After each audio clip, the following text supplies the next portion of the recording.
Assalamualaikum warahmatullahi wabarakatuh. Perkenalkan, saya Dinda Cynthia dengan NIM A1A221010 dari Prodi Pendidikan Sejarah kelas B R002. Di sini saya akan menyampaikan mengenai materi perkembangan tradisional hingga masa modern di Thailand untuk memenuhi tugas mata kuliah Sejarah Asia Tenggara dengan dosen pengampu Ibu Ani Wahyuni SPD MPD. Thailand merupakan salah satu negara yang terletak di kawasan Asia Tenggara, dengan letak geografisnya yaitu berada di antara benua Australia dan daratan Cina. Karena letak geografisnya ini, sehingga Thailand dijuluki sebagai gajah putih dan mudah dijangkau para turis dari berbagai negara. Mayoritas agama dari para penduduk yang ada di Thailand yaitu agama Buddha, sedikit yang beragama Islam dan Konghucu. Yang pertama, saya akan menjelaskan mengenai masa tradisional Thailand. Masa tradisional Thailand ini dapat dilihat dari 3 bidang. Yang pertama, bidang politik, bidang ekonomi, dan bidang budaya. Pada perkembangan bidang politik, Thailand banyak mengalami perubahan selama berabad-abad. Perubahan tersebut dapat dilihat dari sistem pemerintahan, dari stabilitas politik, dan juga sistem militer. Pada awalnya, Thailand ini juga disebut sebagai negara Siam karena terdapat banyak kerajaan-kerajaan kecil. Thailand banyak mengalami perkembangan pada tahun 1932. Pada tahun ini terjadi kudeta damai, yaitu disebut juga dengan revolusi tahun 1932, di mana revolusi ini menggulingkan suatu monarki absolut dan juga pemerintahan konstitusi. Pada revolusi ini juga melahirkan langkah awal dari adanya konstitusional di Thailand. Memasuki periode militer yaitu pada tahun 1947 hingga 1973, Thailand banyak mengeluarkan peraturan-peraturan yang berkaitan dengan militer. Namun pada tahun 1973, militer tersebut dapat dimusnahkan oleh para mahasiswa dan didirikanlah rezim sipil. Politik Thailand memiliki sistem monarki secara turun-temurun, di mana raja sebagai kepala negara dan perdana menteri sebagai kepala pemerintahan.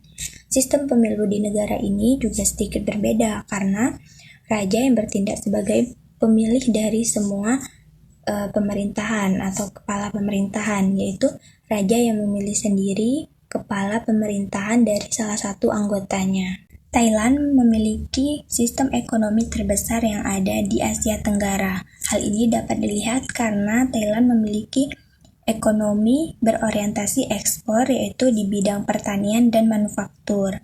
Kemudian sektor pariwisata juga sangat memberikan kontribusi dari kemajuan ekonomi di Thailand. Pada abad ke-19, negara Thailand dikenal sebagai Siam karena masyarakat agraris dan banyak bekerja di sektor pertanian. Adapun hasil pertanian dari masyarakat Thailand yaitu berupa beras, karet, dan produk-produk pertanian lainnya. Memasuki abad ke-20 sudah terlihat bahwa banyak pembangunan rel kereta api dan infrastruktur lainnya yang dapat menghubungkan wilayah-wilayah berbeda di Thailand dan juga dapat meningkatkan perdagangan. Pada abad ini juga industri dan pertambangan mulai meningkat, namun tetap saja sektor pertanian menjadi faktor utama dari kemajuan ekonomi Thailand. Meskipun Thailand memiliki ekonomi yang berkembang, namun masih terdapat beberapa tantangan seperti kesenjangan sosial, kemudian tidak meratanya wilayah di perkotaan dan pedesaan, dan perlunya peningkatan sistem pendidikan dan ketenagakerjaan. Yang ketiga yaitu bidang budaya. Perkembangan tradisional bidang budaya Thailand dapat dilihat dari hasil interaksi dan pengaruh luar yang datang ke Thailand. Kemudian juga upaya dari Thailand untuk mempertahankan budaya dan ciri khasnya sendiri. Thailand ini memiliki budaya dan warisan yang sangat unik, dapat dilihat dari seni, kemudian tarian tradisional, arsitektur, festival-festival keagamaan yang sangat integral dengan masyarakat. Kemudian pemerintah Thailand juga mempromosikan serta melestarikan budaya Thailand, di samping itu juga menghadapi pengaruh global. Perkembangan yang kedua yaitu perkembangan modernisasi di Thailand. Awal mula modernisasi di Thailand sudah dimulai sejak masa pemerintahan Raja Mongkut atau Rama IV. Beliau menata ulang sistem pemerintahan yang ada di kerajaan. Raja Mongkut ini bersikeras untuk menjadikan saudara kandungnya yaitu Pangeran Chudhamani sebagai raja kedua. Kemudian beliau juga menandatangani perjanjian Boring, kemudian juga menyerahkan hak ekstrateritorial kepada Inggris. Pada masa ini, perdagangan dan hubungan luar negeri sangat berpengaruh pada kehidupan masyarakat di Bangkok. Modernisasi berikutnya terjadi pada masa pemerintahan Raja Chulalongkorn pada tahun 1868 hingga 1910. Pada saat itu ia masih berusia 15 tahun karena menggantikan ayahnya. Pada tahun 1873, Raja Chulalongkorn memulai pemerintahannya dengan melakukan perubahan-perubahan mendasar seperti penghapusan perbudakan, mengubah sistem pengadilan dan keuangan, kemudian membentuk dewan pribadi dan negara untuk menasehatinya. Pada masa pemerintahan Raja Chulalongkorn, perubahan-perubahan ini mengalami pembaharuan yang sangat meningkat, namun masih jauh dari kata sempurna. Revolusi Thailand terjadi setelah depresi ekonomi global pada tahun 1930-an. Thailand sebagai negara pengekspor beras, kayu, dan timah sangat mengalami penurunan di bidang ekonomi, yaitu komoditas ekspor. Hal ini mengakibatkan banyak masyarakat yang mengalami kesengsaraan di bidang ekonomi.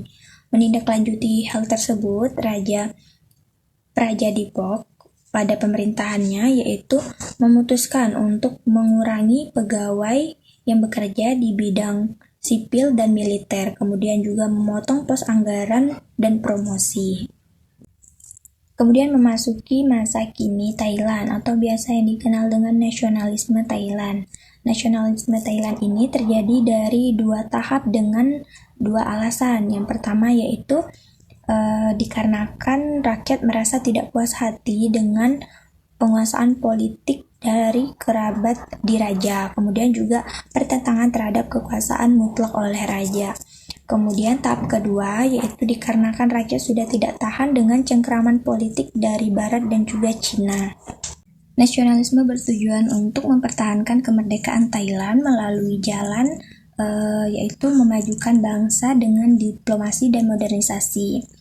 Nasionalisme Thailand dengan diplomasi bertujuan untuk menjaga Thailand agar tidak jatuh ke tangan bangsa Barat.